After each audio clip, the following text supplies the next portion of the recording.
Everybody, thank you for tuning in again to the Subtle Body series. So what is the Subtle Body series? I'm basically trying to share practical, grounded, useful information that you can put into practice so that you have more agency over your life, basically. If you know more about the energy body and how it works, it actually helps you to have more control over physical sensations and physical things that we experience so that you can catch things early, so that you don't have to take yourself to a doctor, take pills, all these sorts of things. It's more about having agency over your physical health. So basically the energy body, in a nutshell, if it's functioning well, it allows us to absorb prana from the earth, from the sun, from lots of beautiful places, and really take it into our body and feed our body. As we get older, our body starts to use more and more prana to basically take diseased energy out and to function, to keep the organs working. Generally up until age 24, we usually have a lot of energy just naturally, but then as we get older, it starts to actually be taken from our various organs. So the more that we can keep our body's ability to absorb energy from the outside, it puts less pressure on our organs to have to feed the body. So generally, we live longer. So today I want to talk specifically about what keeps us awake at night. Well, what's some of the things that keep us awake at night? But what can you do to minimize those factors? So the energy center I want to talk about today is called the Men Mang, and it resides exactly opposite the point on our navel. So we have our navel. If we go to the very back side, and it would be basically like if we were to draw a line between our navel to the very back, it would sit there. And it's an energy center that acts as a pump, as it will. So when we absorb energy from the earth, which we always do, ideally if our soles are open and our legs are open and everything's functioning well, it comes up the body, hits this area, and this pump starts to shoot the energy up the spine so that we have energy coming to the heart from the earth, coming to our brain, coming to our crown. And this is how things are supposed to function. But sometimes what happens is if we don't address some of the things that are going on emotionally, especially here, like our anger, when we're feeling frustrated about something. Maybe we're having someone at work that's having or causing issues for us. Maybe there's something we're not able to say to somebody. Energy that we're really holding on to and not addressing and expressing can start to cause this area to congest and to spread. So instead of the energy going up, it starts to spread down at the base of the body, and the root starts to get really big. And of course, when we have a really big earth center, we've got a lot of energy, a ton of energy.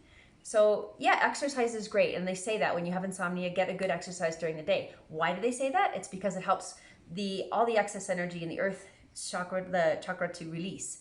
So that's one way. So do that for sure. But also, taking this area of the navel and starting to work with it and to open it so that the energy flows freely again.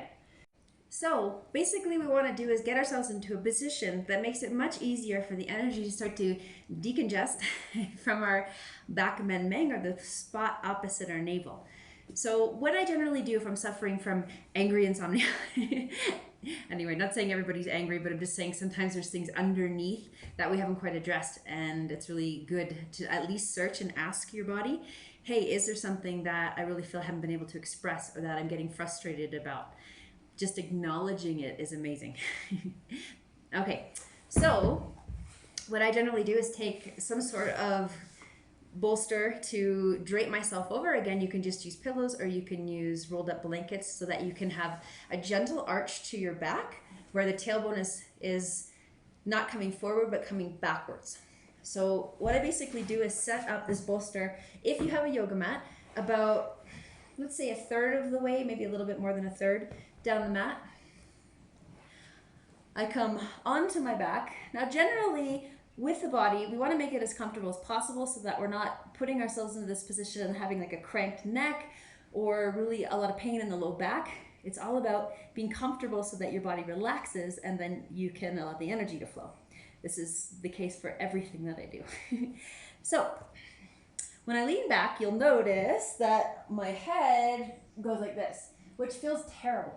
So what I want to do is make sure that I set my head up so that the chin is below the line of my nose. I'm going to use a block, but you can use anything to set that up.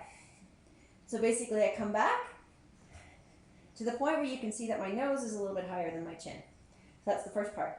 Second part, if you'll notice, there's a bit of a arch in my low back, and for some people, if you have issues with the low back, this is not going to feel very comfortable. So what you can do to elevate the hips is just to take a little pillow, slide it underneath, so that I don't have such an arch in my low back.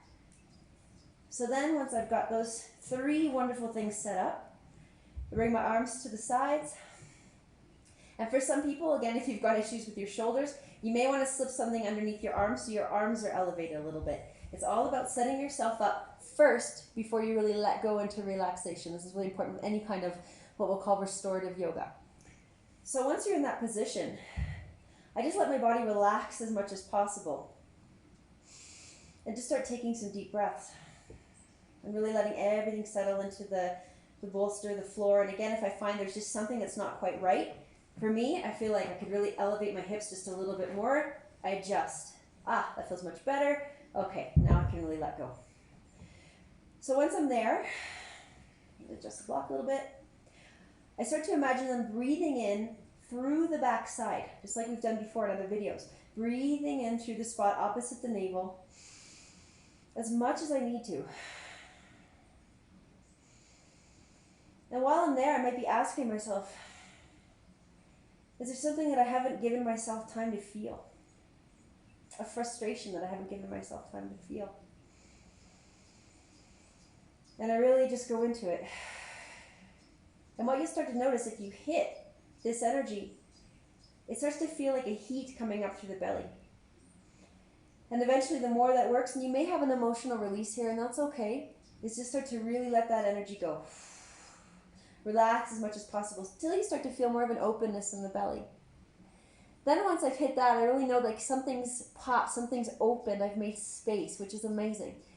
And then once I've done that, the cleaning part of it, then I just take some time to imagine that I'm breathing from the root, up the spine, all the way to my brain, just for a few breaths. And if you notice when you try to visualize coming up the spine and you feel stuck somewhere, go back to the navel again. Open, open, open. If you feel somewhere stuck on the rest of the spine, maybe in the heart, maybe you want to take a few breaths through the heart, the back heart specifically, as well. Until you feel that openness in the spine and you can really breathe up, all the way up. And I guarantee, after you do that, you might need to do it for a few days in a row, also with a bit of physical exercise, as I mentioned, you're going to sleep much, much better.